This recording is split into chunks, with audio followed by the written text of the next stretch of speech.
What's the best action for me to start taking so I can start getting myself to open up and make some progress towards being able to do a correction in the future? So start with, what would I tell a child, a little boy that said this? If you kind of know, all right, I'm exposed, well, what's in that adult column is, this is an example, right? Is protect and contain. So I have this identified thought, and then you're going to follow your format, but you may not know exactly where it came from. And so it may be thematic things like dad always being closed. That's not exactly what it is. There are specific incidents that have occurred as a part of the relationship with your dad and your mom. But don't forget, a lot of the ways we're treated less than nurturing or things that happen, it's through modeling. It's the purest form of learning for a human. It's modeling. And so it's what you see. How does dad act? How does mom act? How do they feel? What do they do whenever I do this? It's all that kind of stuff is how a kid really learns about whether their thoughts and feelings are okay. So that may help you a little bit with the wisdom part about, well, what advice would I give some kid that came to me and said this that's like 5? Right. And what advice would I give a 12-year-old that comes and said this? And so that can like at least get you started with a little bit of kind of what it is. The teen is going to be closed because that's his job or her job. So when you do corrections, it can be hard because they're all, like, let's say if you're working on closed, they're all closed up. And so you just kind of have to, it takes a lot of trust actually of the process. You just have to follow the format and just try your best to write a correction. Right. And then if you can feed it back, all the better. Like if you can envision your child or get a picture of him or a picture of your teen and then read him the correction, that may help as well. So it's normal to have some disconnect between thoughts and feelings and ability to identify them. That's why people come here, right? And why humans come here. It's for that reason. It's very normal to have that disconnect.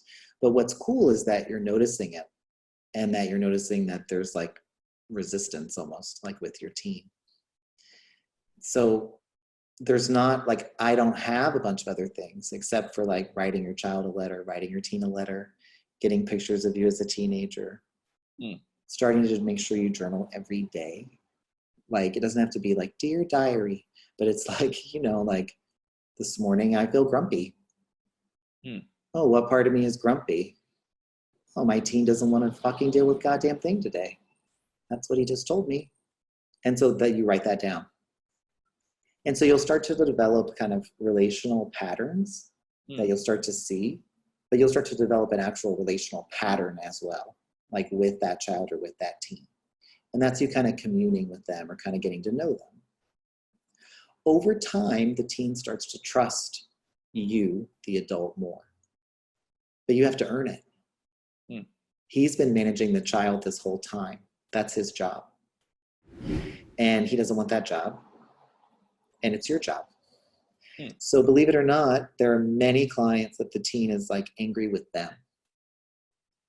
There are people that do the private work or the coaching programs work.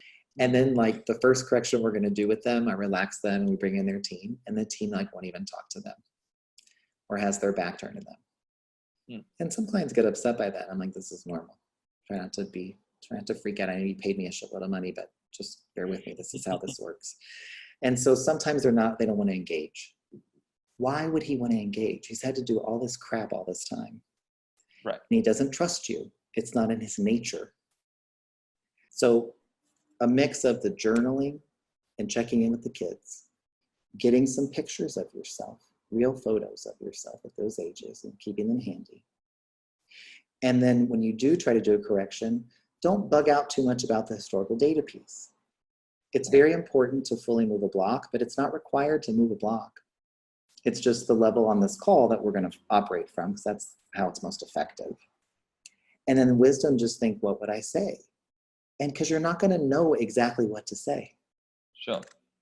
You're not going to know. Like there's no such thing as this perfect thing to say. So just try to follow your template and just, try to stick with it a little bit.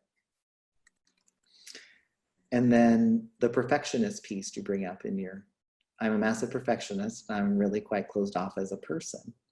So you're just noticing that like, hey, my teen's in charge a lot. Right. That's all that means. And then you go on to say, I have a lot of care and anger from my dad. So how do you know that? I believe you, but how do you know that? Was this from what I remember, like from how my dad reacts to things and how he handles situations? Yeah. He is with a lot of anger. And usually. so you're right. And so you learn, well, it's okay to be angry, but you also learn that that's very scary. Because Right, see, yeah. when you were a little kid, that's terrifying. Yeah. And so basically, it makes sense that you'd pick up a lot of like his anger and also kind of have all that fear engaged. So that fear that I don't know what that sound is. that fear that the child is having that may have started with kind of dad always being really angry. The teen, to deal with that, gets over the child and uses anger as a defense as well. So it's like modeled, but then that's also kind of what the teen's supposed to do. Right. And so I don't know how you're going to respond to this, but what I'm saying is that what's actually going on is there's a very afraid little boy in there. And then there's this teen on top of him running interference. Well, he doesn't want anyone to get in here. Sure. And so you have to earn it.